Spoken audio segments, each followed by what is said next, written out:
नमस्कार, जय श्री राम। आज का जो टॉपिक रहेगा वो ड्रग्स एब्यूज़ रहेगा। यानी जो सीईटी की जो बच्चे तैयारी कर रहे हैं उनके लिए ये विशेष टॉपिक है। जो सीईटी का अभी एग्ज़ाम देंगे, कॉमन एलिजिबिलिटी टेस्ट है, और जो 12वीं स्तर का भी देंगे और स्नातक स्तर का भी देंगे, तो उनके सिलेबस में 3 टॉपिक अब की बार नए जोड़े गए हैं। और इन 3 टॉपिकों से संबंधित 2 टॉपिक पे मैंने पहले क्लास बना दी है। ये जो तीसरा टॉपिक है उसके लिए आज की क्लास रहेगी, और वो टॉपिक है ड्रग एब्यूज। इसके संबंधित जानकारी यहाँ पे रहेगी, पूरा विस्तृत विवरण रहेगा। तो ड्रग एब्यूज से संबंधित जो क्वेश्चन आते हैं तो इस वीडियो को आप पूरा देख लीजिए। वीडियो को स्किप नहीं करना है, वीडियो को आप पूरा देखोगे तभी आप ड्रग्स एब्यूज के बारे में समझ पाएंगे। तो इससे संबंधित कोई क्वेश्चन आता है तो हमारा क्वेश्चन गलत नहीं होना चाहिए, छूटना नहीं चाहिए। आपको पहले भी पता है कि अब की बार सीईटी में नेगेटिव मार्किंग कर दी गई है, तो अपने को कोई भी टॉपिक छोड़ना नहीं है, क्योंकि इतना आसान भी नहीं है कि अब की बार सीईटी आपका क्लियर हो जाए। तो अपने को हर एक टॉपिक पे ध्यान देना है। 40% मार्क्स भी लेकर के आने हैं, क्योंकि 40% यदि नहीं आएंगे तो भी क्लियर नहीं हो पाएगी। तो और इसके साथ नेगेटिव मार्किंग भी हैं, तो 1/3 माइनस रहेगा। तो इसलिए अपने को इस टॉपिक को इसी प्रकार से देखना है। चलो चलते हैं इस टॉपिक पे, ड्रग्स एब्यूज से संबंधित इसके परिचय के बारे में अपने चर्चा कर लेते हैं।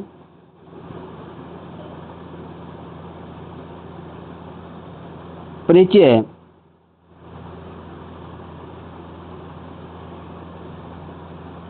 ड्रग एब्यूज का अर्थ मादक पदार्थों, नशीली दवाओं अथवा ऐसे रासायनिक पदार्थों का अनुचित, अनियंत्रित एवं अत्यधिक उपयोग करना है, जिनका सेवन व्यक्ति के शारीरिक, मानसिक और सामाजिक स्वास्थ्य पर प्रतिकूल प्रभाव डालता है। जब कोई व्यक्ति चिकित्सकीय आवश्यकता के बिना या चिकित्सक द्वारा निर्धारित मात्रा से अधिक किसी नशीले पदार्थ का सेवन करता है तो इसे ड्रग एब्यूज कहा जाता है। यानी ड्रग एब्यूज किसे कहते हैं, ये अपने को सबसे पहले समझ लेना है भी ड्रग एब्यूज किसे कहते हैं। तो ड्रग एब्यूज का अर्थ है कि मादक पदार्थों, नशीली दवाओं अथवा ऐसे रासायनिक पदार्थों का अनुचित, अनियंत्रित एवं अत्यधिक उपयोग करना है, जिनका सेवन व्यक्ति के शारीरिक, मानसिक और सामाजिक स्वास्थ्य पर प्रतिकूल प्रभाव डालता है। जब कोई व्यक्ति चिकित्सकीय आवश्यकता के बिना या चिकित्सक द्वारा निर्धारित मात्रा से अधिक किसी नशीले पदार्थ का सेवन करता है तो इसे ड्रग एब्यूज कहा जाता है। तब ड्रग एब्यूज के बारे में आप समझ गए भी ड्रग एब्यूज है क्या।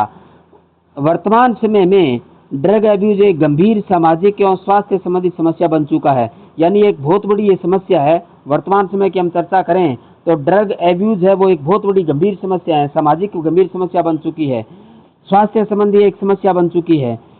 इसका प्रभाव केवल व्यक्ति तक सीमित नहीं रहता, बल्कि परिवार, समाज और राष्ट्र की उत्पादकता पर भी पड़ता है। यानी जब इस ड्रग एब्यूज की समस्या आती है तो वो सामाजिक और स्वास्थ्य संबंधी एक गंभीर समस्या तो है ही है, लेकिन इसका जो प्रभाव आता है वो सामाजिक व्यक्ति तक ही सीमित नहीं रहता है कि अपने यूँ कहें कि चलो ठीक है कोई एक व्यक्ति तक सीमित है, नहीं, ऐसा नहीं होता। इसका प्रभाव पूरा परिवार से संबंधित होता है, समाज से संबंधित होता है और राष्ट्र की उत्पादकता पर, यानी सभी पे प्रभाव पड़ता है, परिवार पे, समाज पे और राष्ट्र पे, सभी पे प्रभाव पड़ता है। तो एक बहुत गंभीर ये समस्या होती है। International day agents drug abuse, तो ये अपने ड्रग एब्यूज से संबंधित ड्रग एब्यूज के प्रमुख प्रकार। अब ये अपने प्रकारों के बारे में चर्चा करते हैं कि ड्रग एब्यूज के प्रकार क्या क्या हो सकते हैं। तो प्रकारों के बारे में अपने देखें तो ड्रग एब्यूज के प्रमुख प्रकार अवैध मादक पदार्थ, हीरोइन, कोकीन, अफीम, गांजा, चरस और ब्राउन शुगर। यानी जो प्रकारों की बात है, अवैध मादक पदार्थ, जितने भी अवैध मादक पदार्थ हैं वो आते हैं, इसके अंतर्गत आते हैं। हेरोइन इसके अंतर्गत आता है, कोकीन आता है, अफीम के रूप में होता है, गांजा के रूप में होता है, चरस के रूप में होता है और ब्राउन शुगर के रूप में होता है। तो ये सारे के सारे क्या हैं, यहाँ पे ड्रग्स एब्यूज के प्रकार हैं। अवैध मादक पदार्थ, हेरोइन, कोकीन, अफीम, गांजा, चरस और ब्राउन शुगर, ये सभी अच्छे प्रकार से ध्यान दे लें, क्योंकि कई बार क्या है इनके प्रकारों में से क्वेश्चन पूछा जाता है। क्वेश्चन बनाया जाएगा कि निम्न में से ड्रग एब्यूज का प्रकार नहीं है, तो नहीं है तो इसका मतलब 3 इनमें से दिया होगा और 1 नहीं का दिया होगा। तो फिर अपने को ऐसे चुनाव करना है। तो इस प्रकार क्वेश्चन कैसे भी पूछा जा सकता है, अपने को टॉपिक्स है वो अच्छी प्रकार से अपने को पढ़ने हैं। ये तमाम जो चीज़ें हैं यहाँ पे ड्रग्स एब्यूज के जो उदाहरण है यहाँ पे दिए गए हैं, जितने भी है देखिए आप, मेडिसिन भी दिया गया है यहाँ पे, हेरोइन भी दी गई है, चर्च भी दी गई है, दारू भी दी गई है, तमाम यानी पूरे भांग चर्च जो भी है, गांजा, ये सब कुछ यहाँ पे दे रखा है। तो इस प्रकार ये सारे ड्रग्स एब्यूज के प्रकार हैं। उसके बाद चिकित्सकीय दवाओं का दुरुपयोग की बात आती है। सबसे बड़ा जो समस्या आती है वो चिकित्सीय दवाओं के दुरुपयोग की है, यानी चिकित्सकीय दवाओं का जो दुरुपयोग होता है वो एक बहुत बड़ी समस्या है। नंबर 1 दर्द निवारक दवाएं हैं उनका होता है, नींद की गोलियों का होता है, ट्रैंक्विलाइजर का होता है, एंटी एंजाइटी दवाएं का इनके अंतर्गत प्रयोग होता है। तो ये एक बहुत बड़ी समस्या है कि चिकित्सकीय दवाओं का दुरुपयोग आज बहुत बड़े स्तर पे हो रहा है। तो चाहे वो दर्द निवारक दवाएं हो, या फिर नींद की गोलियां हो, या ट्रैंक्विलाइजर हो, या फिर एंटी एंजाइटी दवाएं हो। एंटी एंजाइटी दवाएं, ट्रैंक्विलाइजर, नींद की गोलियां और दर्द की दवाएं, इनका बड़ी मात्रा के अंतर्गत दुरुपयोग होता है। All you need to know about drug abuse. तो यानी ये तमाम जो यहाँ पे दवाएं बताई गई हैं, जिस प्रकार की आवश्यकता के अनुसार हमें लेनी चाहिए, डॉक्टर की सलाह के अनुसार लेनी चाहिए। यदि डॉक्टर की सलाह से या उससे फालतू अपने इनका सेवन करते हैं तो वो ड्रग एब्यूज के अंतर्गत आता है। अन्य नशीले पदार्थ आते हैं। इसके अलावा भी कुछ अन्य नशीले पदार्थ हैं जो भी ये ड्रग एब्यूज के अंतर्गत है। अन्य नशीले पदार्थों के बारे में हम चर्चा करें तो यहाँ पे जो अन्य नशीले पदार्थ आते हैं उनके बारे में तंबाकू है, निकोटीन उत्पाद हैं, शराब हैं, इनहेलेंट्स हैं, गोंद, पेंट आदि की गंध हैं। यानी ये सारे अन्य भी आते हैं, तंबाकू भी आता है, निकोटीन उत्पाद भी आता है, शराब भी आता है, और इनहेलेंट्स यानी गोंद, पेंट आदि की गंध आती है। तो ये अन्य नशीले पदार्थों के रूप में भी इसका प्रयोग किया जाता है। तंबाकू का बड़े रूप में इसका सेवन होता है, निकोटीन उत्पाद का बड़े रूप में होता है, शराब का बड़े रूप में होता है, और इनहेलेंट्स गोंद, पेंट आदि गंध का बड़े रूप में होता है। तो ये भी अन्य नशीले पदार्थों की श्रेणी के अंतर्गत आते हैं। इसके बाद ड्रग एब्यूज के कारण आते हैं कि ड्रग एब्यूज के कारण क्या हैं।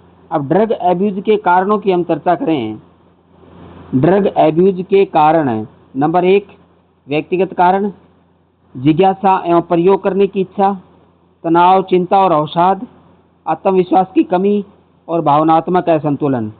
तो व्यक्तिगत कारण आते हैं, जिज्ञासा में प्रयोग करने की इच्छा आती है, तनाव, चिंता और अवसाद आता है, आत्मविश्वास की कमी आता है और भावनात्मक असंतुलन आता है। तो ये क्या है, ड्रग एब्यूज के कारण हैं। तो इस वजह से भी क्या है, व्यक्ति ड्रग एब्यूज के शिकार हो जाते हैं। ऐसे व्यक्तिगत कारण की वजह से हो जाते हैं, जिज्ञासा प्रयोग करने की इच्छा से हो जाते हैं, तनाव, चिंता, अवसाद की स्थिति में, क्योंकि तनाव होती है, चिंता होता है या अवसाद की स्थिति में होता है तो व्यक्ति करना शुरू कर देता है, आत्मविश्वास की कमी की वजह से करना शुरू करता है, और भावनात्मक असंतुलन करना के माध्यम से भी करना शुरू कर देता है। उसके बाद आता है सामाजिक कारण। सामाजिक कारण पे अपने चर्चा करते हैं। मित्रों का दबाव यानी पीर प्रेशर आता है।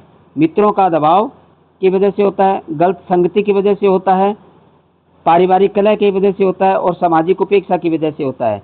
यानी सामाजिक कारण भी उत्तरदायी हैं, जो मित्रों के दबाव की वजह से हो जाता है, क्योंकि मित्र मंडली होती है, उनका दबाव आता है, उस वजह से भी धीरे धीरे क्या है इसके लत पड़ जाती है। गलत संगति की वजह से हो जाता है, पारिवारिक कलह की वजह से हो जाता है, और सामाजिक उपेक्षा की वजह से हो जाता है। तो ये सामाजिक कारण उत्तरदायी हैं। इसकी वजह से भी क्या होता है, इसकी ड्रग्स एब्यूज के अंतर्गत इसका शिकार हो जाता है व्यक्ति। आर्थिक एवं पर्यावरणीय कारक आते हैं। अब आर्थिक जैसे बेरोजगारी हो गया, गरीबी हो गया, नशीले पदार्थों की आसान उपलब्धता हो गया, मनोरंजन के सब साधनों का अभाव हो गया।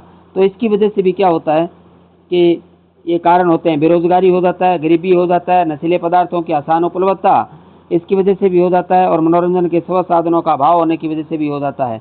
तो ये क्या आर्थिक और पर्यावरणीय जो कारण क्या है, इसके माध्यम से भी ड्रग एब्यूज के दुष्प्रभाव आते हैं। अब यदि ड्रग एब्यूज का शिकार हो जाए तो उसके दुष्प्रभाव क्या होंगे। ड्रग एब्यूज के दुष्प्रभाव, शारीरिक प्रभाव, हृदय रोग, उच्च रक्तचाप, यकृत लीवर की क्षति, फेफड़ों की बीमारियां, रोग प्रतिरोधक क्षमता में कमी, कुपोषण और कमजोरी। अब क्या होता है कि शारीरिक अनेक प्रकार की बीमारियां हो जाती हैं, हृदय रोग हो जाता है, उच्च रक्तचाप की स्थिति में आ जाते हैं, उच्च रक्तचाप का समस्या आ जाती है, यकृत लीवर की क्षति हो जाती है, क्योंकि लगातार जब अपने आवश्यकता से अधिक सेवन करेंगे, चाहे अपने दवाओं का सेवन कर रहे हैं या फिर कोई नशीली पदार्थ का आप सेवन कर रहे हैं, तो इससे क्या होता है यकृत और लीवर को क्षति होती है। फेफड़ों की अनेक प्रकार की बीमारियां हो जाती हैं, इससे रोग प्रतिरोधक क्षमता में कमी हो जाती है, यानी बार बार बीमार होना शुरू हो जाते हो आप। रोग प्रतिरोधक क्षमता नहीं रहेगी तो बार बार बीमारियां आपको घेरती रहेंगी। कुपोषण और कमजोरी भी इससे समस्या इससे आती है। तो ये तमाम जो दुष्प्रभाव है वो इस पे आते हैं। उसके बाद आता है मानसिक प्रभाव आता है। इसके माध्यम से क्या होता है, मानसिक प्रभाव ही आता है। जैसे स्मरण शक्ति में कमी हो जाती है, अवसाद और चिंता आ जाती हैं, चिड़चिड़ापन हो जाता है, निर्णय लेने की क्षमता में कमी हो जाती है, और भ्रम और मतिभ्रम की स्थिति आ जाती है।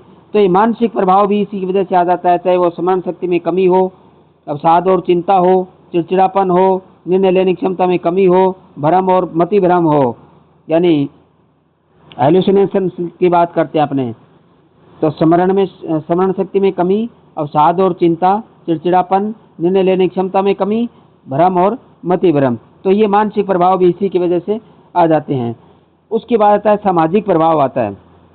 सामाजिक प्रभाव क्या होता है, पारिवारिक संबंधों में तनाव हो जाता है, अपराध की प्रवृत्ति में वृद्धि हो जाती है, कार्य क्षमता में कमी हो जाती है, सामाजिक प्रतिष्ठा का ह्रास हो जाता है, सड़क दुर्घटनाओं में वृद्धि हो जाती है। तो पारिवारिक संबंधों में तनाव, अपराध की प्रवृत्ति में कमी, कार्य क्षमता में कमी, सामाजिक प्रतिष्ठा का ह्रास और सड़क दुर्घटना में वृद्धि, ये सामाजिक प्रभाव है यहाँ पे देखने को मिलते हैं अपने को। तो इससे क्या है, सामाजिक प्रभाव भी आते हैं। इसके बाद शैक्षणिक प्रभाव आते हैं। शैक्षणिक प्रभाव, पढ़ाई में रुचि कम होना, विद्यालय या महाविद्यालय से अनुपस्थिति, परीक्षा परिणामों में गिरावट, शिक्षा बीच में छोड़ देना।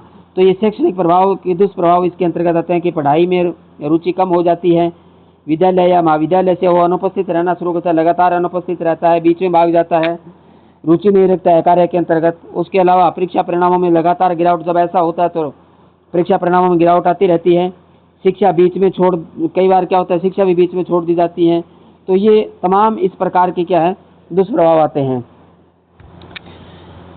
ड्रग एब्यूज के लक्षण हैं। अब ड्रग एब्यूज के लक्षण क्या हैं, यहाँ पे अपने को देखना है।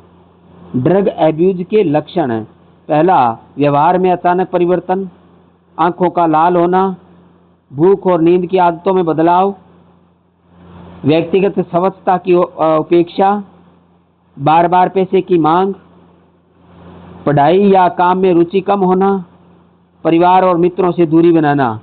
तो ये ड्रग एब्यूज के लक्षण हैं।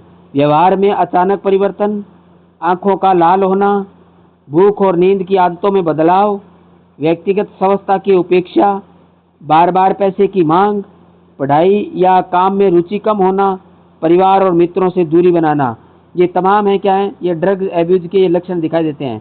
अब आपको बच्चे के लक्षण को भी पता होना चाहिए।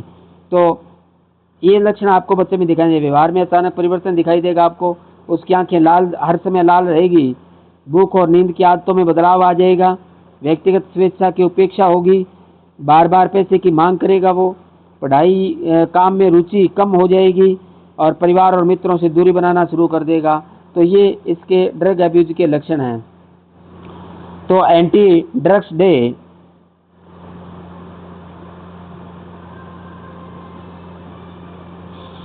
इसके बाद रोकथाम आती है। रोकथाम के उपाय, हम रोकथाम के क्या उपाय कर सकते हैं अपने, तो इससे अपने चर्चा करते हैं। रोकथाम के उपाय, जागरूकता कार्यक्रम, यानी अपने को समय समय पे जागरूकता कार्यक्रमों का आयोजन किया जाना चाहिए और इसके दुष्प्रभावों के बताया जाना, दुष्प्रभावों के बारे में अपने चर्चा करें, इसके शरीर पे होने वाली हानियों के बारे में अपने चर्चा करें। तो तमाम जागरूकता कार्यक्रम अपने समय समय पे आयोजित करके भी हमें क्या कर सकते हैं, इसके रोकथाम में हमारा योगदान हो सकता है। विद्यालयों, महाविद्यालयों और समुदायों में नशा विरोधी अभियान चलाने चाहिए। विद्यालयों के अंतर्गत, महाविद्यालयों के अंतर्गत और समुदाय जो बने हैं उनके नशा विरोधी अभियान है उनके चलाए जाने चाहिए। तो बच्चों को जागरूक करने के लिए अपने को ये कार्यक्रम समय समय पे होते रहने चाहिए, चाहे विद्यालयों के स्तर पे हो, महाविद्यालयों के स्तर पे हो, समुदायों के स्तर पे हो।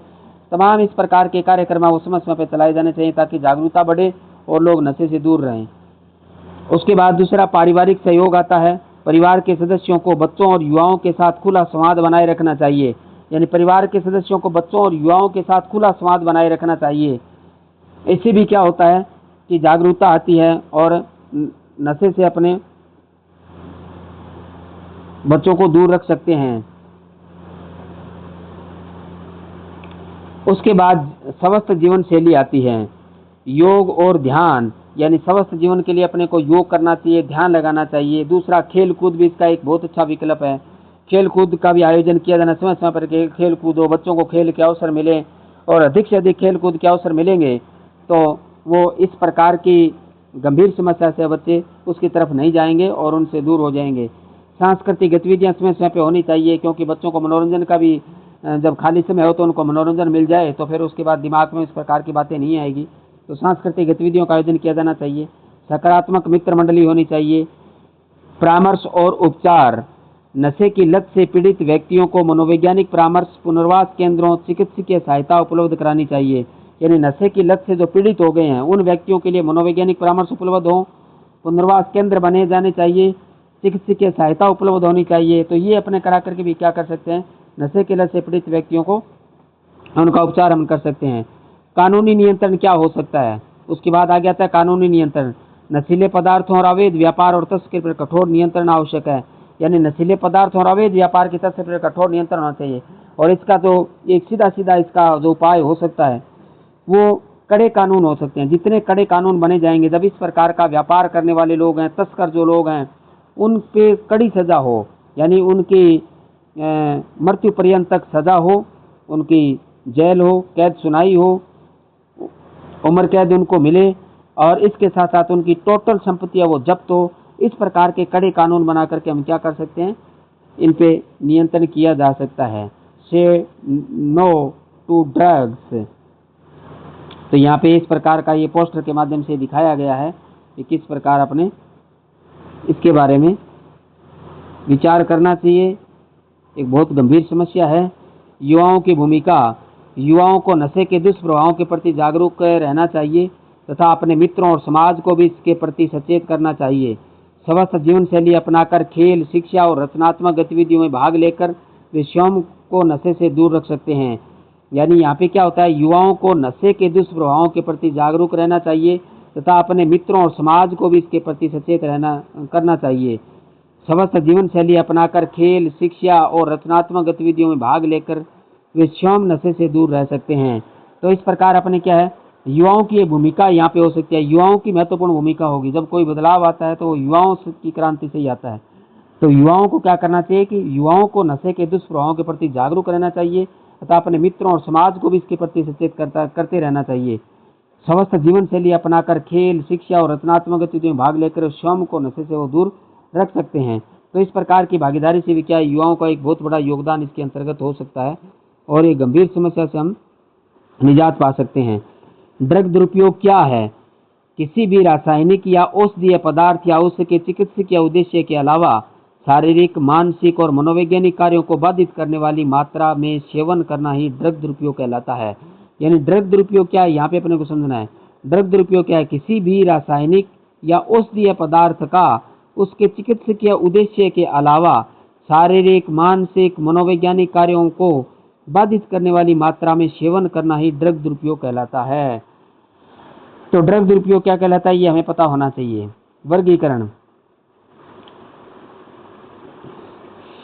वर्गीकरण, वैज्ञानिक रूप से इन्हें 4 प्रमुख श्रेणियों में बांटा जाता है। यानी वैज्ञानिक रूप से इन्हें 4 प्रमुख श्रेणियों में बांटा है। पहला है अवसाद, मस्तिष्क की गतिकी को धीमा करते हैं। क्या है, मस्तिष्क की मस्तिष्क की गतिविधि को धीमा करते हैं। जैसे उदाहरण शराब, morphine, heroin.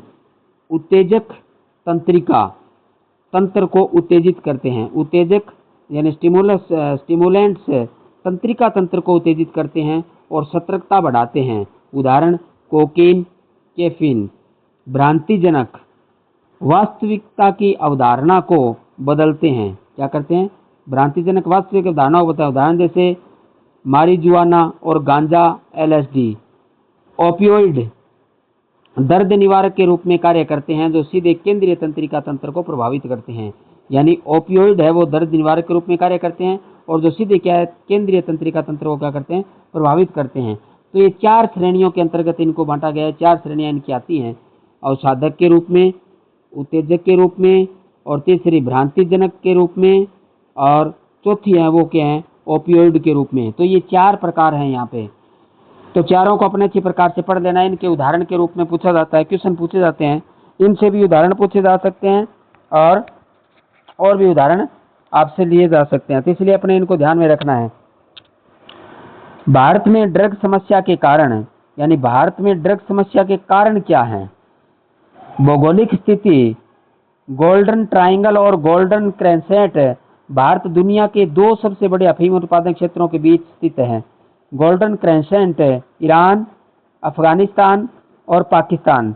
Golden triangle Thailand, Laos और म्यांमार। सामाजिक और आर्थिक कारण गरीबी, बेरोजगारी, बढ़ती प्रतिस्पर्धा, तनाव और पारंपरिक पारिवारिक मूल्यों का टूटना। तो ये भौगोलिक स्थिति से भी क्या है, भारत में ड्रग समस्या के कारण क्या है? एक तो भौगोलिक स्थिति भी इसका कारण है। गोल्डन ट्राइंगल और गोल्डन क्रेसेंट 2 स्थितियां हैं।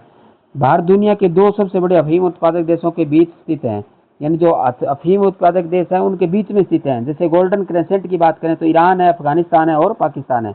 इन देशों का गोल्डन क्रेसेंट का ध्यान रखना, कौन से देश हैं? ईरान, अफगानिस्तान और पाकिस्तान, ये हैं गोल्डन क्रेसेंट के। और गोल्डन ट्राइंगल के कौन कौन से हैं? थाईलैंड, लाओस और म्यांमार। थाईलैंड, लाओस और म्यांमार क्या है? गोल्डन ट्राइंगल के हैं। सामाजिक और आर्थिक कारण क्या? गरीबी है, बेरोजगारी है, बढ़ती प्रतिस्पर्धा, तनाव और पारंपरिक मूल्यों का टूटना है। तो ये तमाम चीजें हैं जो इसके लिए उत्तरदायी अपने कह सकते हैं। उसके बाद अगला आता है प्रभाव और परिणाम। अब प्रभाव और परिणाम की हम चर्चा करें। प्रभाव और परिणाम, इफेक्ट एंड कॉन्सेक्वेंस, शारीरिक और मानसिक प्रभाव। पहला है शारीरिक और मानसिक प्रभाव। यकृत की क्षति होती है, हृदय रोग हो जाता है, HIV हो जाता है और हेपेटाइटिस साझा सुइयों के उपयोग से का खतरा रहता है और याददाश्त कमजोर हो जाती है। राष्ट्रीय सुरक्षा, ड्रग सिंडिकेट्स मनी लॉन्ड्रिंग और अवैध हथियारों की तस्करी का वित्त पोषण फंडिंग करते हैं जो आंतरिक सुरक्षा के लिए बहुत बड़ा खतरा है। तो ये इसके प्रभाव भी आते हैं। उसके बाद आगे आता है सरकारी पहल और संवैधानिक प्रावधान। अब सरकारी पहल और संवैधानिक प्रावधान क्या हो सकते हैं? संवैधानिक प्रावधान, भारत के संविधान का अनुच्छेद 47 राज्य के नीति निर्देशक सिद्धांत राज्य को सार्वजनिक स्वास्थ्य में सुधार और औषधीय परियोजनाओं को छोड़कर नशीले पदार्थों के उपयोग पर रोक लगाने का निर्देश देता है। NDPS अधिनियम 1985 स्वापक औषधि और मना प्रभावी पदार्थ है। NDPS अधिनियम नशीली दवाओं के उत्पादन, परिवहन और उपभोग को नियंत्रित और दंडित करने वाला प्रमुख कानून है। यानी यहाँ अपने को ध्यान रखना है कि प्रमुख कानून क्या है। संवैधानिक प्रावधान, भारत के संविधान का अनुच्छेद 47 राज्य के नीति निर्देशक सिद्धांत और राज्य को सार्वजनिक स्वास्थ्य में सुधार और औषधीय परियोजनाओं को छोड़कर नशीले पदार्थों के उपयोग पर रोक लगाने का निर्देश देता है। NDPS अधिनियम 1985 स्वापक औषधि और मना प्रभावी पदार्थ है। NDPS अधिनियम नशीली दवाओं के उत्पादन, परिवहन और उपभोग को नियंत्रित और दंडित करने वाला प्रमुख कानून है। तो इस प्रकार ये प्रमुख इनसे संबंधित कानून आता है। नशा मुक्त भारत अभियान NMBA सामाजिक न्याय और अधिकारिता मंत्रालय द्वारा संचालित यह अभियान संवेदनशील जिलों में जागरूकता और पुनर्वास पर केंद्रित है। NAPDR नशीली दवाओं की मांग में कमी लाने के लिए राष्ट्रीय कार्य योजना NCORD, नारकोटिक्स नियंत्रण के लिए अंतर एजेंसी समन्वय हेतु नार्को कोऑर्डिनेशन सेंटर का गठन है। यानी किसका गठन है? NCORD यानी नकोर्ड, नारकोटिक्स नियंत्रण के लिए अंतर एजेंसी समन्वय हेतु नार्को कोऑर्डिनेशन सेंटर का गठन है। नार्को कोऑर्डिनेशन सेंटर का क्या है? गठन है। स्टॉप ड्रग्स, यानी ड्रग्स का स्टॉप हो, नशीली दवाओं का। तो ये आज का जो आपका क्लास थी वो ड्रग्स एब्यूज पे थी। तो इस क्लास को अच्छी प्रकार से सुनिए। आप ड्रग एब्यूज से लगा करके जानकारी प्राप्त कर करके ड्रग एब्यूज की जानकारी प्राप्त करके आप इनसे संबंधित कोई क्वेश्चन आता है तो वो आप सही कर सकते हैं। आगे इनसे संबंधित आगे ऑब्जेक्टिव टाइप के 50 क्वेश्चन रहेंगे, यानी इनसे संबंधित कोई क्वेश्चन कैसे बन सकता है, यहाँ से कैसे क्वेश्चन बनेंगे, तो उसके उदाहरण के लिए आपको 50 क्वेश्चन यहाँ पे रखे गए हैं, तो इन 50 क्वेश्चन का भी आपको लाभ उठाना है। इससे पहले आपने ड्रग्स एब्यूज जो सीटी एग्जाम दे रहे हैं उसके लिए ड्रग्स एब्यूज से संबंधित विवरणात्मक आपने विषय वस्तु वीडियो के माध्यम से समझी है, और उसके बाद यहाँ पे 50 महत्वपूर्ण ऑब्जेक्टिव टाइप के MCQs रखे गए हैं। तो आप पहले उस विवरणात्मक की क्लास को आप अच्छी प्रकार से देखिए, उसके बाद ये 50 क्वेश्चन हल करने हैं। तो यहाँ पे एग्जाम में आने वाले महत्वपूर्ण 50 क्वेश्चन यहाँ पे रखे गए हैं, तो आप इस क्लास को अच्छी प्रकार से पूरा देखना है और उन क्वेश्चनों को हल करना है। जब तक हम टेस्ट नहीं देंगे तब तक हमारा आउटपुट नहीं आता है, इसलिए मैं विद्यार्थियों से निवेदन करूँगा कि आप थ्योरी पढ़ने के बाद टेस्ट अवश्य देवें, ताकि हमें पता चले कि उस टॉपिक को हम कितना कर पाते हैं, कितना कवर कर पाए हैं, और यदि किसी प्रकार की कमजोरी रहती है तो हम उस टॉपिक को वापस जा करके उसको सुदृढ़ कर सकें। तो इसलिए टेस्ट देना अति आवश्यक होता है। टेस्ट की क्लास आपको छोड़नी नहीं है, जहाँ पे भी मिले आप उस टेस्ट अवश्य देवें। टेस्ट से ही अपना आउटपुट आता है, टेस्ट से ही हमें पता चलता है। तो आज ड्रग्स एब्यूज पर जो प्रतियोगी परीक्षाओं के अंतर्गत जो 50 महत्वपूर्ण बहुविकल्पीय प्रश्न यहाँ पे आंसर सहित यहाँ पे इस क्लास के अंतर्गत रहेंगे। तो चलते हैं इस क्लास में पहले क्वेश्चन पे आप ध्यान दीजिए। पहला क्वेश्चन, ड्रग दुरुपयोग यानी ड्रग एब्यूज का सही अर्थ क्या है? ड्रग दुरुपयोग यानी ड्रग एब्यूज का सही अर्थ क्या है? ऑप्शन ए, चिकित्सक के निर्देशानुसार दवा लेना। ऑप्शन बी, केवल दर्द निवारक दवा लेना। ऑप्शन सी, चिकित्सकीय उद्देश्य के अलावा नशीले पदार्थों का अनुचित उपयोग करना। ऑप्शन डी, विटामिन का सेवन करना। अब आप बताइए, आप इसमें कौन सा क्वेश्चन सही रहेगा? इसका जो सही ऑप्शन रहेगा वो ऑप्शन सी रहेगा। चिकित्सकीय उद्देश्य के अलावा नशीले पदार्थों का अनुचित उपयोग करना क्या है? ड्रग्स दुरुपयोग एंड ड्रग एब्यूज हैं। जो मैंने जो आपका मैटर जब मैंने समझाया था, तो ड्रग एब्यूज क्या है उसके बारे में ये मैंने समझाया था, ये उसकी परिभाषा थी। तो उसी पे यहाँ पे क्वेश्चन बनाया गया है कि चिकित्सकीय उद्देश्य के अलावा नशीले पदार्थों का अनुचित उपयोग करना वो क्या है? ड्रग्स एब्यूज के अंतर्गत आता है। तो ऑप्शन सी इसका सही रहेगा। उसके बाद क्वेश्चन नंबर 2 पे चलते हैं अपने। दूसरे वाले क्वेश्चन पे आप ध्यान दीजिए। अवसादक यानी डिप्रेसेंट्स का मुख्य प्रभाव क्या होता है? अवसादक डिप्रेसेंट्स का मुख्य प्रभाव क्या होता है? ऑप्शन ए, मस्तिष्क की गतिविधि बढ़ाना। ऑप्शन बी, मस्तिष्क की गतिविधि धीमी करना। ऑप्शन सी, भूख बढ़ाना। ऑप्शन डी, शरीर का तापमान बढ़ाना। और इसका जो सही ऑप्शन रहेगा वो रहेगा बी ऑप्शन, इसका सही रहेगा, मस्तिष्क की गतिविधि धीमी करना। तो अवसादक यानी डिप्रेसेंट्स का मुख्य प्रभाव क्या है? मस्तिष्क की गतिविधि धीमी करना है। तो बी ऑप्शन इसका सही रहेगा। उसके बाद क्वेश्चन नंबर 3 पे चलते हैं अपने। तीसरे वाले क्वेश्चन पे आप ध्यान दीजिए। निम्न में से कौन सा अवसादक यानी डिप्रेसेंट है? निम्न में से कौन सा अवसादक है यानी डिप्रेसेंट है? Option A, cocaine. Option B, caffeine. Option C, heroin. Option D, LSD। और इसका जो सही ऑप्शन रहेगा तो ऑप्शन सी रहेगा, हेरोइन है। यानी निम्न में से कौन सा अवसादक है? हेरोइन अवसादक है, जो मानसिक गतिविधि को क्या कर देता है? मंद कर देता है, धीमा कर देता है। उसके बाद क्वेश्चन नंबर 4 पे चलिए अपने। चौथे वाला क्वेश्चन, उत्तेजक स्टिमुलेंट का उदाहरण कौन सा है? उत्तेजक स्टिमुलेंट का उदाहरण कौन सा है? Option A, morphine. Option B, caffeine. Option C, heroin. Option D, शराब। और इसका जो सही ऑप्शन होगा वो ऑप्शन बी होगा, कैफीन। कौन सा होगा? कैफीन इसका सही ऑप्शन होगा। तो उत्तेजक यानी स्टिमुलेंट का उदाहरण कौन सा है? कैफीन है, जो क्या करता है? उत्तेजक होता है, और उत्तेजक का ये बहुत अच्छा उदाहरण है। तो इसका बी ऑप्शन सही होगा। क्वेश्चन नंबर 5 पे चलते हैं अपने। क्वेश्चन नंबर 5वां, भ्रांतिजनक पदार्थ कौन सा है? भ्रांतिजनक हेलुसिनोजन पदार्थ कौन सा है? Option A LSD, option B शराब, option C morphine, option D nicotine. और इसका जो सही ऑप्शन होगा वो ऑप्शन ए होगा एलएसडी। तो भ्रांतिजनक क्या है? एलएसडी है। तो ए ऑप्शन इसका सही रहेगा। उसके बाद क्वेश्चन नंबर 6 पे चलते हैं अपने। छठा, ओपियोइड। ओपियोइड मुख्यतः किस कार्य के लिए प्रयुक्त होते हैं? ओपियोइड मुख्यतः किस कार्य के लिए प्रयुक्त होते हैं? ओपियोइड मुख्यतः किस कार्य के लिए उपयुक्त होते हैं? ऑप्शन ए दर्द निवारण, ऑप्शन बी भूख बढ़ाने, ऑप्शन सी दृष्टि सुधारने, ऑप्शन डी रक्तचाप बढ़ाने। और इसका जो सही ऑप्शन होगा वो ऑप्शन ए होगा दर्द निवारण के लिए। तो ओपियोइड मुख्यतः किस कार्य के लिए प्रयुक्त होते हैं? दर्द निवारण के लिए प्रयुक्त होते हैं। तो ऑप्शन ए इसका सही रहेगा। छठे का ऑप्शन ए सही है, दर्द निवारण। क्वेश्चन नंबर 7वां आता है। 7वें पे ध्यान दीजिए, मॉर्फिन किस श्रेणी में आती हैं?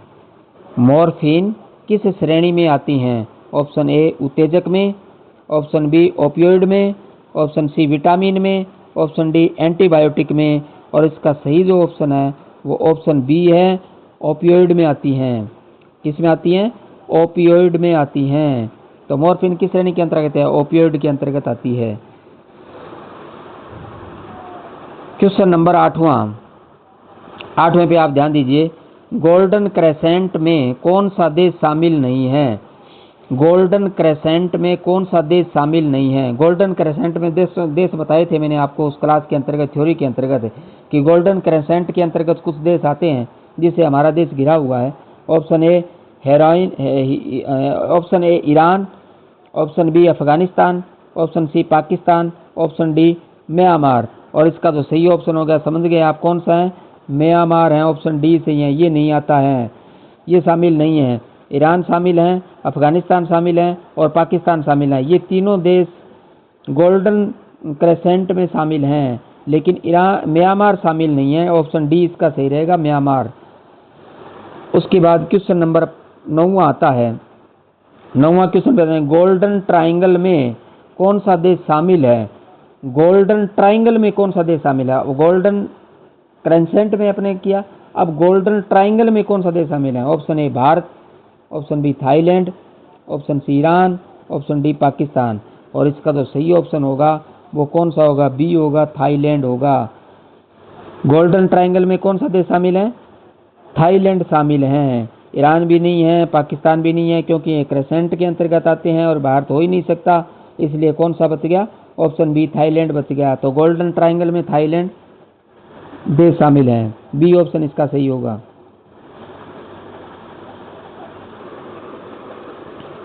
क्वेश्चन नंबर 10 है। 10वें पे ध्यान दीजिए, भारत की भौगोलिक स्थिति ड्रग समस्या का कारण क्यों है? भारत की भौगोलिक स्थिति ड्रग समस्या का कारण क्यों है? ऑप्शन ए समुद्र तट अधिक है, ऑप्शन बी दो प्रमुख अफीम उत्पादक देशों के बीच स्थित है, ऑप्शन सी पर्वतीय क्षेत्र अधिक है, ऑप्शन डी जनसंख्या अधिक है। तो इसका जो सही ऑप्शन होगा वो ऑप्शन है बी होगा, दो प्रमुख अफीम उत्पादक क्षेत्रों के बीच स्थित है। तो इसका सही ऑप्शन क्या होगा? बी होगा, दो प्रमुख अफीम उत्पादक क्षेत्रों के बीच स्थित हैं। उसके बाद क्वेश्चन नंबर 11। क्वेश्चन नंबर 11 पे आप ध्यान दीजिए। क्वेश्चन नंबर 11, निम्न में से ड्रग दुरुपयोग का सामाजिक कारण कौन सा है?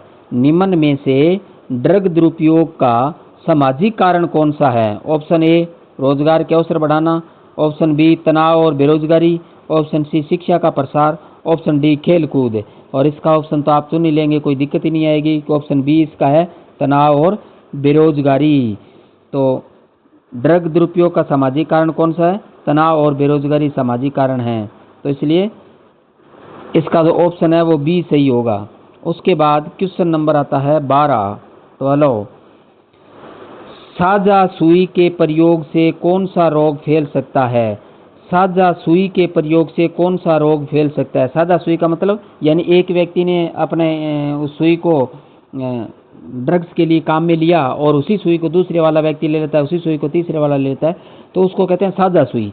यानी एक सुई से ही 2-3 बार 2-3 लोगों के द्वारा उसी सुई को काम में लेना, तो साझा सुई। तो इससे कौन सा फैलता है? Option A malaria, B HIV, C dengue, D typhoid.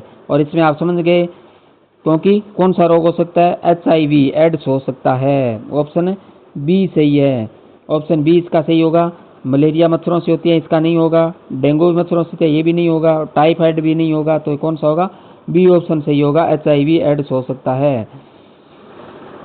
उसके बाद क्वेश्चन नंबर 13वां क्वेश्चन देखिए, नशीले पदार्थों का अत्यधिक सेवन किस अंग को गंभीर क्षति पहुंचाता है? नशीले पदार्थों का अत्यधिक सेवन किस अंग को गंभीर क्षति पहुंचाता है? ऑप्शन ए त्वचा, ऑप्शन बी यकृत, ऑप्शन सी नाखून, ऑप्शन डी कान। और इसका जो सही ऑप्शन होगा वो ऑप्शन बी होगा, यकृत होगा। यानी नशीले पदार्थों का अत्यधिक सेवन किस अंग को क्षति पहुंचाता है? यकृत को पहुंचाता है, तो इसलिए बी ऑप्शन इसका सही होगा। उसके बाद क्वेश्चन नंबर 14, 14वां क्वेश्चन आप देखिए, ड्रग सिंडिकेट्स किस गतिविधि को बढ़ावा देते हैं? ड्रग्स सिंडिकेट्स किस गतिविधि को बढ़ावा देते हैं? ऑप्शन ए कृषि विकास, option B money laundering, option C शिक्षा, ऑप्शन डी खेल। और इसका जो सही ऑप्शन होगा वो क्या होगा? मनी लॉन्ड्रिंग होगा। यानी ड्रग्स सिंडिकेट्स किस गतिविधि को बढ़ावा देते हैं? मनी लॉन्ड्रिंग को बढ़ावा देते हैं। ऑप्शन बी इसका सही होगा, मनी लॉन्ड्रिंग। उसके बाद अपने क्वेश्चन नंबर 15 पे चलते हैं। क्वेश्चन नंबर 15 देखिए आप, भारत के संविधान के अनुच्छेद 47 किससे संबंधित हैं? भारत के संविधान का अनुच्छेद 47 किससे संबंधित है? ऑप्शन ए शिक्षा, ऑप्शन बी सार्वजनिक स्वास्थ्य और नशे पर नियंत्रण, ऑप्शन सी मतदान, ऑप्शन डी पंचायत। तो इसका जो सही ऑप्शन होगा वो ऑप्शन बी होगा, सार्वजनिक स्वास्थ्य और नशे पर नियंत्रण है। तो अनुच्छेद 47 किससे संबंधित है? ये क्वेश्चन पूछा जा सकता है, वेरी वेरी इंपॉर्टेंट। सार्वजनिक स्वास्थ्य एवं नशे पर नियंत्रण के लिए हैं। अनुच्छेद 47 किससे हैं? सार्वजनिक स्वास्थ्य और नशे पर नियंत्रण के लिए। तो ऑप्शन बी इसका सही होगा। तो 15वें का बी ऑप्शन करना है अपने को। क्वेश्चन नंबर 16वां, अनुच्छेद 47 किस भाग में आता है? अनुच्छेद 47 किस भाग में आता है? यानी संविधान के किस भाग में आता है अनुच्छेद 47? ऑप्शन ए मौलिक अधिकार में, ऑप्शन बी नीति निर्देशक तत्वों में, ऑप्शन सी मौलिक कर्तव्य में, ऑप्शन डी संविधान की प्रस्तावना में। और इसका जो सही ऑप्शन है वो ऑप्शन बी है, नीति निर्देशक तत्वों में आता है। अनुच्छेद 47 किस में आता है? नीति निर्देशक तत्वों में आता है। ऑप्शन बी इसका सही होगा 16वें का। उसके बाद क्वेश्चन नंबर 17वां, ये भी वेरी वेरी इंपॉर्टेंट क्वेश्चन है 17वां भी। NDPS अधिनियम कब लागू हुआ? NDPS अधिनियम कब लागू हुआ? ऑप्शन ए 1975 में, ऑप्शन बी 1985 में, ऑप्शन सी 1995 में, ऑप्शन डी 2005 में। और इसका जो सही ऑप्शन है वो होगा ऑप्शन बी होगा, ऑप्शन बी 1985 में। कौन सा है? NDPS अधिनियम कब लागू हुआ? 1985 में लागू हुआ था। NDPS अधिनियम कब लागू हुआ? 1985 में लागू हुआ था। तो ऑप्शन बी इसका सही है होगा, NDPS अधिनियम 1985 में लागू हुआ था। बी ऑप्शन इसका सही है। उसके बाद क्वेश्चन नंबर 18वां, ये भी वेरी वेरी इंपॉर्टेंट क्वेश्चन है। NDPS का पूर्ण रूप क्या है? NDPS का पूर्ण रूप क्या है? यानी वो शॉर्ट नाम है NDPS, इसका पूर्ण रूप है। Question number 1, narcotic drug and psychotropic substance act, option B national drug protection scheme, option C national development programme scheme, option D none of these. तो इसका जो सही ऑप्शन होगा वो ऑप्शन ए इसका सही होगा। एन का है नार्कोटिक, डी का है ड्रग्स एंड पी का है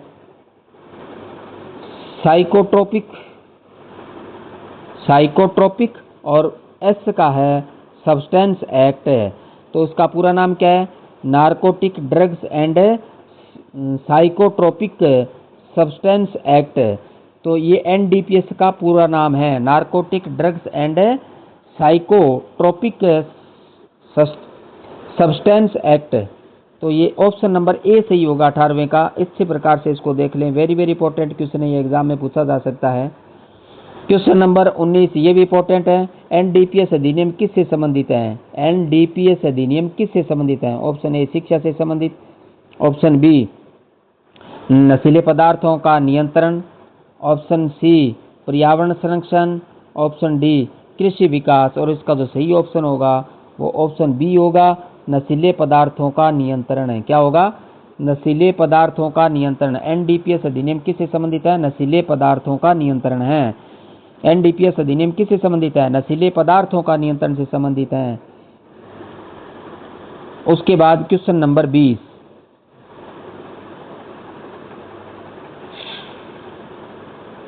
क्वेश्चन नंबर 20 नशा मुक्त भारत अभियान किस मंत्रालय द्वारा संचालित है? नशा मुक्त भारत अभियान किस मंत्रालय द्वारा संचालित है? नशा मुक्त भारत अभियान किस मंत्रालय द्वारा संचालित है? ऑप्शन ए स्वास्थ्य मंत्रालय, ऑप्शन बी सामाजिक न्याय और अधिकारिता मंत्रालय, ऑप्शन सी गृह मंत्रालय, ऑप्शन डी शिक्षा मंत्रालय। और इसका जो सही ऑप्शन होगा वो ऑप्शन बी होगा, सामाजिक न्याय और अधिकारिता मंत्रालय। तो नशा मुक्त भारत अभियान किस मंत्रालय द्वारा संचालित है? सामाजिक न्याय और अधिकारिता मंत्रालय द्वारा संचालित है। नशा मुक्ति अभियान ऑप्शन बी इसका सही होगा। नशा मुक्ति अभियान जो चलाया जा रहा है वो सामाजिक न्याय और अधिकारिता मंत्रालय द्वारा चलाया जा रहा है। उसके बाद क्वेश्चन नंबर आता है 21। क्वेश्चन नंबर 21 है एनएमबीए का उद्देश्य क्या है? एनएमबीए का उद्देश्य क्या है? ऑप्शन ए सड़क निर्माण, ऑप्शन बी नशा मुक्ति और जागरूकता, ऑप्शन सी कृषि विकास, ऑप्शन डी रोजगार। और इसका जो सही ऑप्शन होगा वो ऑप्शन बी होगा, नशा मुक्ति और जागरूकता होगा। क्या होगा?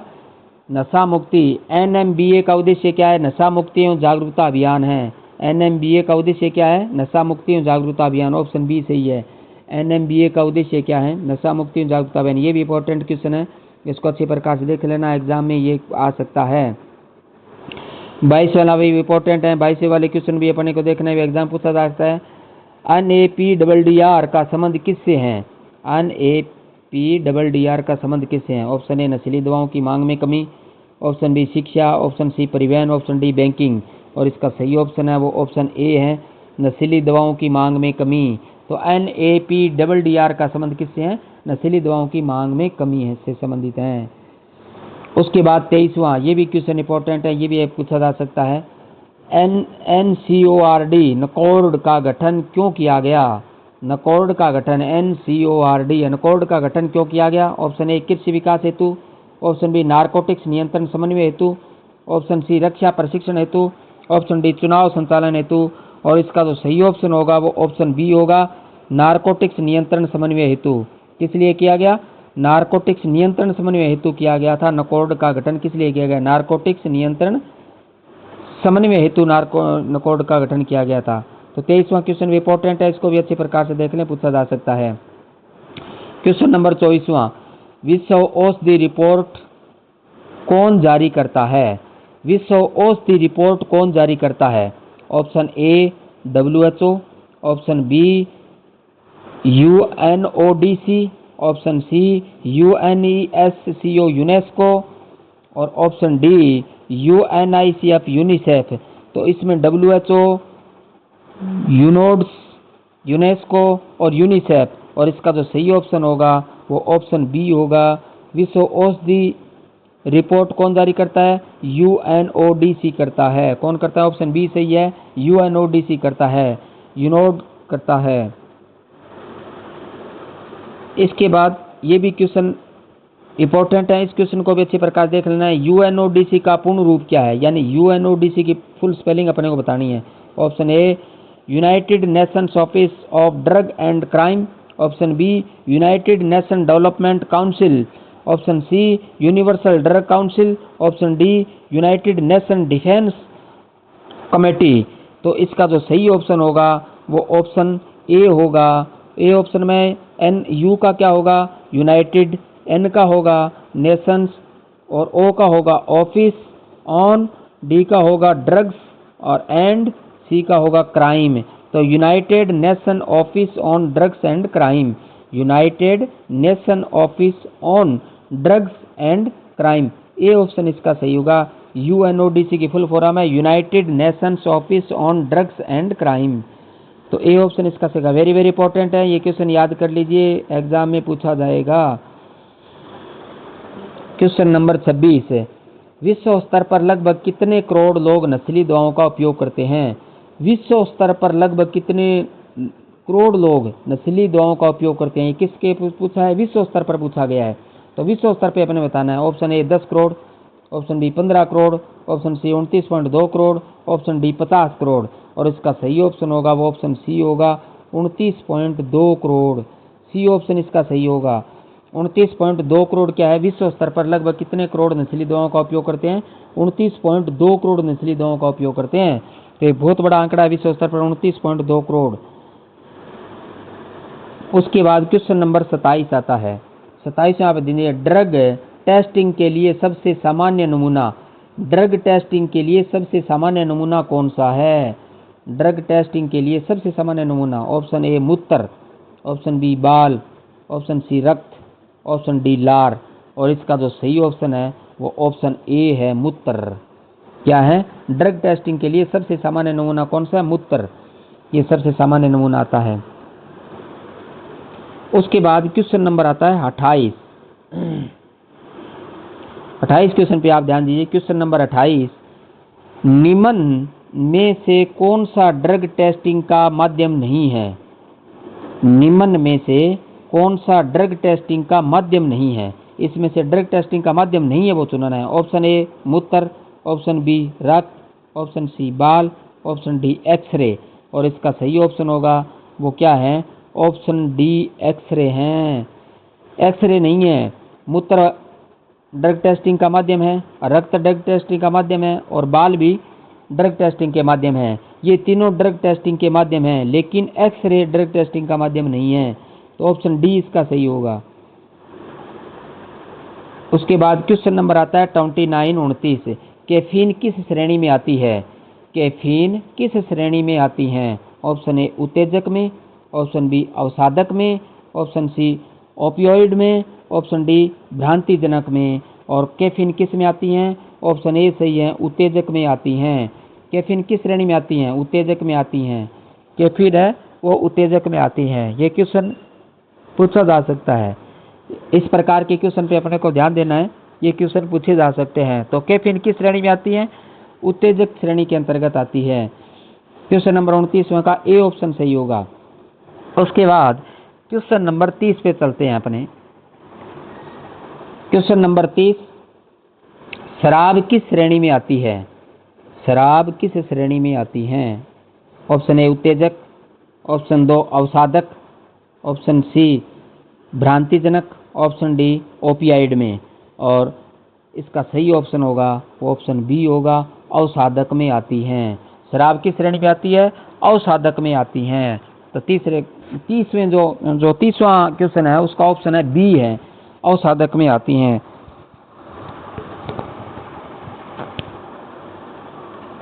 उसके बाद क्वेश्चन नंबर 31वें पे चलते हैं अपने। 31वें वाले क्वेश्चन पे आप ध्यान दीजिए, गांजा किस श्रेणी का पदार्थ है?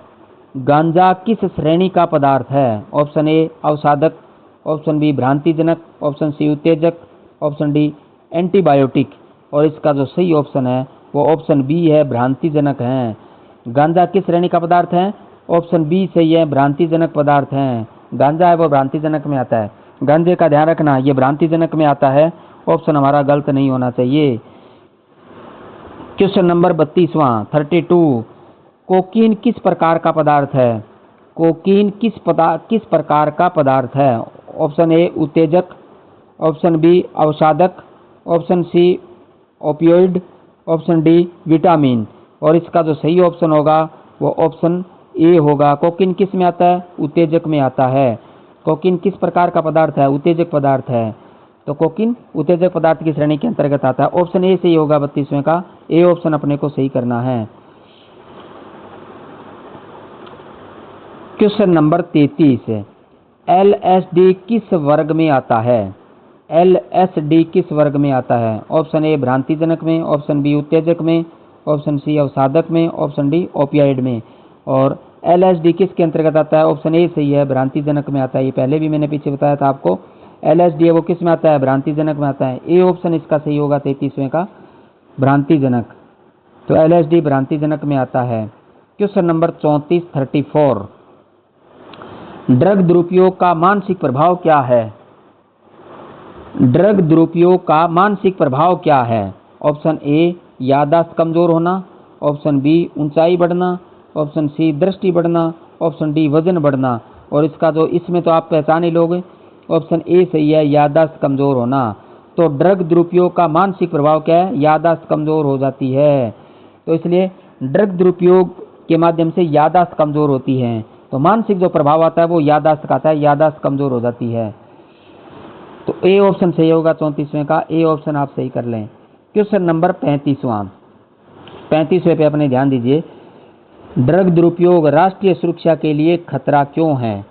ड्रग दुरुपयोग राष्ट्रीय सुरक्षा के लिए खतरा क्यों है? ऑप्शन ए पर्यटन बढ़ता है, ऑप्शन बी अवैध हथियारों की तस्करी को बढ़ावा देता है, ऑप्शन सी कृषि उत्पादन बढ़ता है, ऑप्शन डी रोजगार बढ़ता है। और इसका जो सही ऑप्शन होगा वो ऑप्शन बी होगा, अवैध हथियारों की तस्करी को बढ़ावा देता है। अवैध हथियारों की तस्करी को बढ़ावा देता है। तो ड्रग दुरुपयोग राष्ट्रीय सुरक्षा के लिए खतरा क्यों है? अवैध हथियारों की तस्करी को बढ़ावा देता है। तो बी ऑप्शन है वो इसका सही रहेगा, अवैध हथियारों की तस्करी को बढ़ावा देता है। ड्रग दुरुपयोग राष्ट्रीय सुरक्षा के लिए खतरा क्यों है? अवैध हथियारों की तस्करी को बढ़ावा देता है। ऑप्शन बी सही है इसका। उसके बाद क्वेश्चन नंबर 36 गोल्डन ट्रायंगल में निम्न में से कौन सा देश शामिल नहीं है? गोल्डन ट्रायंगल में निम्न में से कौन सा देश शामिल नहीं है? गोल्डन ट्रायंगल में निम्न में से कौन सा देश शामिल है? गोल्डन ट्रायंगल में निकालना है अपना। Option A Thailand, option B Laos, option C Myanmar, option D Afghanistan. और इसके अंतर्गत कौन सा शामिल नहीं है?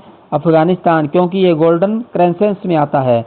तो गोल्डन ट्रायंगल में कौन सा है? थाईलैंड है, लाओस है, म्यांमार है। ये तीनों गोल्डन ट्रायंगल में शामिल हैं, लेकिन अफगानिस्तान नहीं है, क्योंकि अफगानिस्तान, ईरान और पाकिस्तान ये किस में है? गोल्डन क्रेसेंट में है। ये ध्यान रखना, ये किस में है? ये गोल्डन क्रेसेंट में आते हैं। तो ये गोल्डन किस में है? क्रेसेंट में है। ये गोल्डन क्रेसेंट पूछे तो फिर ये अफगानिस्तान आएगा, और गोल्डन ट्रायंगल पूछे तो थाईलैंड, लाओस, म्यांमार ये तीन गोल्डन ट्रायंगल में आते हैं। तो इसका ऑप्शन डी सही होगा। क्वेश्चन नंबर 37 गोल्डन क्रेसेंट में निम्न में से कौन सा देश शामिल है? अब आ गया ना आगे वाला क्वेश्चन। गोल्डन क्रेसेंट में निम्न में से कौन सा देश शामिल है? Option A Nepal, option B Bangladesh, option C Afghanistan, option D Bhutan. और इसका सही क्या होगा? ऑप्शन सी होगा। कौन सा है? अफगानिस्तान है। तो गोल्डन क्रेसेंट में तीन देश हैं, एक तो अफगानिस्तान है, दूसरा पाकिस्तान है, और तीसरा ईरान है। तो इस प्रकार ये हमारे तीन देश हैं वो गोल्डन क्रेसेंट के अंतर्गत आते हैं। ऑप्शन सी इसका सही होगा। क्वेश्चन नंबर 38 भारत के संविधान का अनुच्छेद, क्वेश्चन 38 में भारत के संविधान का अनुच्छेद 47 किससे संबंधित है? भारत के संविधान का अनुच्छेद 47 किससे संबंधित है? ऑप्शन ए शिक्षा का अधिकार, ऑप्शन बी सार्वजनिक स्वास्थ्य और नशीले पदार्थों का सेवन पर रोक, ऑप्शन समानता का अधिकार, ऑप्शन डी अभिव्यक्ति की स्वतंत्रता। और इसका सही ऑप्शन है वो ऑप्शन बी होगा, सार्वजनिक स्वास्थ्य और नशीले पदार्थों के सेवन पर रोक से संबंधित है। तो बी ऑप्शन सही होगा। क्वेश्चन नंबर 39 अनुच्छेद 47 संविधान के किस भाग में शामिल है? मौलिक अधिकार, मौलिक कर्तव्य, सी राज्य के निर्देश तत्व, डी नागरिकता। इसका सही ऑप्शन है वो ऑप्शन सी है, राज्य के नीति निर्देश तत्वों में शामिल है। तो अनुच्छेद 47 संविधान के किस भाग में शामिल है? राज्य के नीति निर्देश तत्वों में शामिल है। उसके बाद क्वेश्चन नंबर 40 आता है। 40 में एनडीपीएस अधिनियम का पूरा नाम क्या है? एनडीपीएस अधिनियम का पूरा नाम national drug protection scheme, B narcotic drug and psychotropic substance act, C national development programme scheme, D narcotics development protection system. तो इसका जो सही ऑप्शन होगा वो ऑप्शन बी होगा, क्योंकि पहले मैंने आपको बताया था narcotics drugs and psychotropic substance act, तो बी इसका ऑप्शन सही होगा। क्वेश्चन नंबर 41, एनडीपीएस अधिनियम किस वर्ष लागू किया गया? 41वां देखिए, एनडीपीएस अधिनियम किस वर्ष लागू किया गया? ऑप्शन ए 1975 में, ऑप्शन बी 1980 में, ऑप्शन सी 1985 में, ऑप्शन डी 1990 में, और इसका जो सही ऑप्शन होगा वो ऑप्शन सी होगा, 1985 में किया गया था। एनडीपीएस अधिनियम कब लागू किया गया? 1985 में किया गया। सी ऑप्शन सही है, 1985 में लागू किया गया था। तो एनडीपीएस अधिनियम 1985 में लागू हुआ था, ये ध्यान रखना है अपने को। ये भी इंपॉर्टेंट क्वेश्चन है, एग्जाम में पूछा जा सकता है, इसलिए आप अच्छी प्रकार से देख लें इसको। क्वेश्चन नंबर 42, नशा मुक्त भारत अभियान एनएमबीए किस मंत्रालय द्वारा संचालित किया जाता है? नशा मुक्त भारत अभियान एनएमबीए किस मंत्रालय द्वारा संचालित किया जाता है? ऑप्शन ए स्वास्थ्य एवं परिवार कल्याण मंत्रालय, ऑप्शन बी गृह मंत्रालय, ऑप्शन सी सामाजिक न्याय एवं अधिकारिता मंत्रालय, ऑप्शन डी शिक्षा मंत्रालय, और इसका सही ऑप्शन होगा वो ऑप्शन सी होगा, सामाजिक न्याय एवं अधिकारिता मंत्रालय। यानी नशा मुक्त अभियान किसके द्वारा चलाया जा रहा है? जो एनएमबीए है, शॉर्ट में एनएमबीए लिखते हैं, वो सामाजिक न्याय एवं अधिकारिता मंत्रालय द्वारा चलाया जाता है। ऑप्शन सी इसका सही होगा 42वें का। उसके बाद क्वेश्चन नंबर 43 43, NAPDDR का मुख्य उद्देश्य क्या है? NAPDDR नेपडर का मुख्य उद्देश्य क्या है? ऑप्शन ए नशीली दवाओं की मांग में कमी लाना, ऑप्शन बी अस्पतालों का निर्माण, ऑप्शन सी कृषि उत्पादन बढ़ाना, ऑप्शन डी रोजगार उपलब्ध कराना। इसका सही ऑप्शन ए होगा, नशीली दवाओं की मांग में कमी लाना। क्या होगा? नशीली दवाओं की मांग में कमी लाना। तो NAPDDR का मुख्य उद्देश्य क्या है? नशीली दवाओं की मांग में कमी लाना। ए ऑप्शन सही होगा 43वें का। उसके बाद क्वेश्चन नंबर आता है 44। 44वें पे आप ध्यान दीजिए, NCORD नकोर्ड का गठन किस उद्देश्य के लिए किया गया था? NCORD नकोर्ड का गठन किस उद्देश्य के लिए किया गया है? ऑप्शन ए शिक्षा सुधार हेतु, ऑप्शन बी नारकोटिक्स नियंत्रण हेतु अंतर एजेंसी समन्वय, ऑप्शन सी कृषि विकास हेतु, ऑप्शन सी सड़क सुरक्षा हेतु, और इसका जो सही ऑप्शन होगा वो ऑप्शन बी होगा, नारकोटिक्स नियंत्रण हेतु अंतर एजेंसी समन्वय। नारकोटिक्स नियंत्रण हेतु अंतर एजेंसी समन्वय, तो बी ऑप्शन इसका सही होगा, नकोर्ड का गठन इसलिए किया गया था। क्वेश्चन नंबर 45 45, विश्व औषधि रिपोर्ट वर्ल्ड ड्रग्स रिपोर्ट, विश्व औषधि रिपोर्ट वर्ल्ड ड्रग रिपोर्ट किस संस्था द्वारा प्रकाशित की जाती है? विश्व औषधि रिपोर्ट वर्ल्ड ड्रग्स रिपोर्ट किस संस्था द्वारा प्रकाशित की जाती है? ऑप्शन ए WHO द्वारा, ऑप्शन बी यूनेस्को द्वारा, option C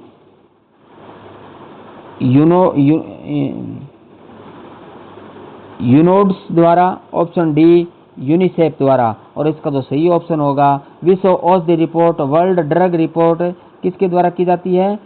option C UNODC द्वारा, यूनोड के द्वारा की जाती है। UNODC के द्वारा विश्व औषधि रिपोर्ट वर्ल्ड ड्रग रिपोर्ट है वो इस संस्था द्वारा की जाती है। तो ऑप्शन सी इसका सही होगा 45वें का। क्वेश्चन नंबर 46 पे आप ध्यान दीजिए, क्वेश्चन नंबर 46 है, UNODC का पूर्ण रूप क्या है? UNODC का पूर्ण रूप क्या है?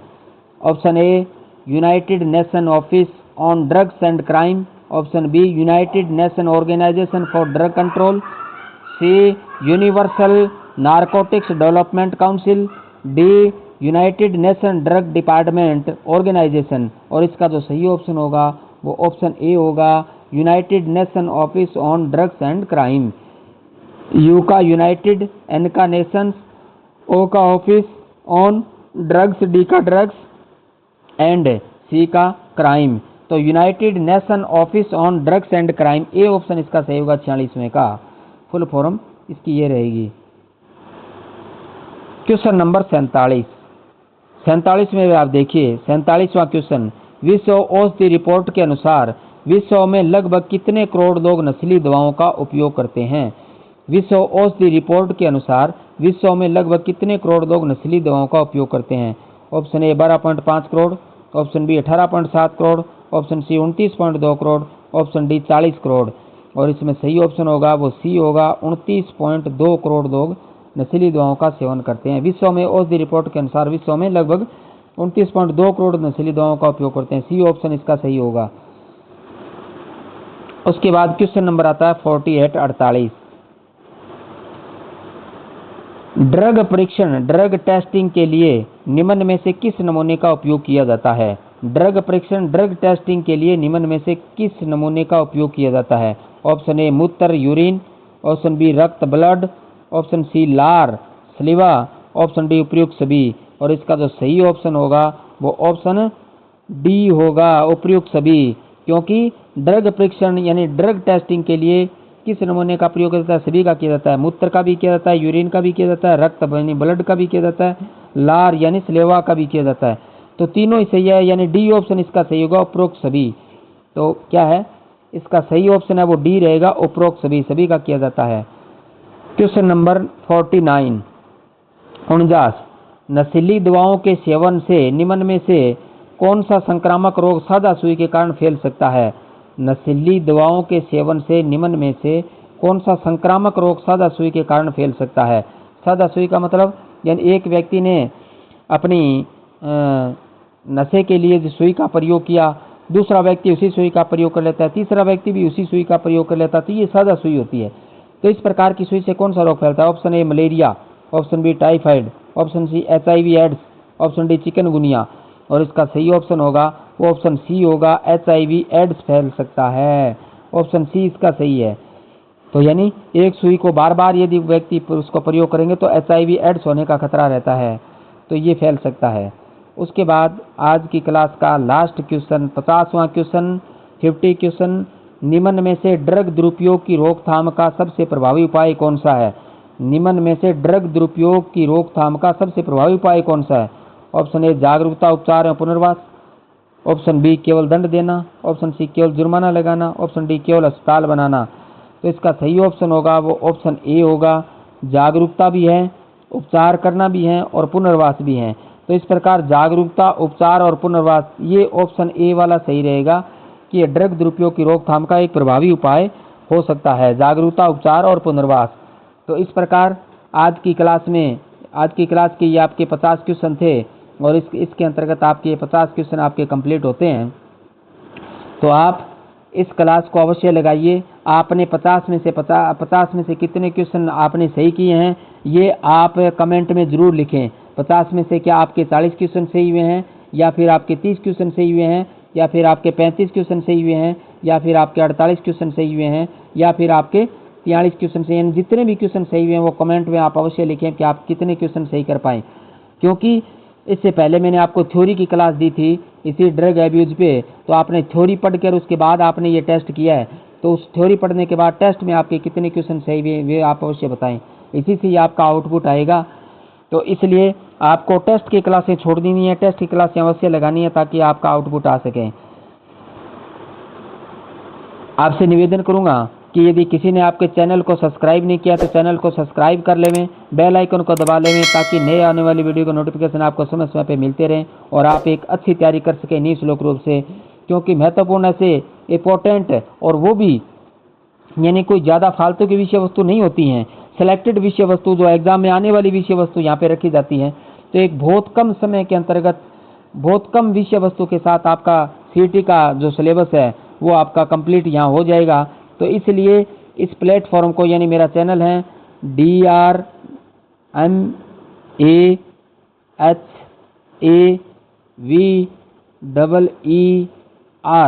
और POONIA,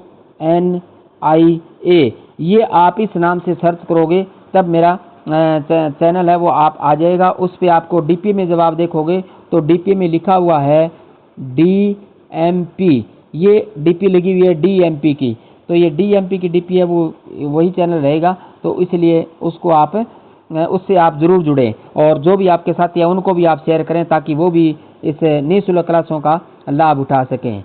इसी के साथ आपकी तैयारी अच्छी चल रही होगी यही आशा करूँगा और ईश्वर से यही प्रार्थना है कि आपका CET क्लियर हो, अच्छे नंबरों से क्लियर हो और आप जिस एग्ज़ाम के लिए जाएं वहाँ आपको सफलता अवश्य मिले। धन्यवाद। जय श्री राम।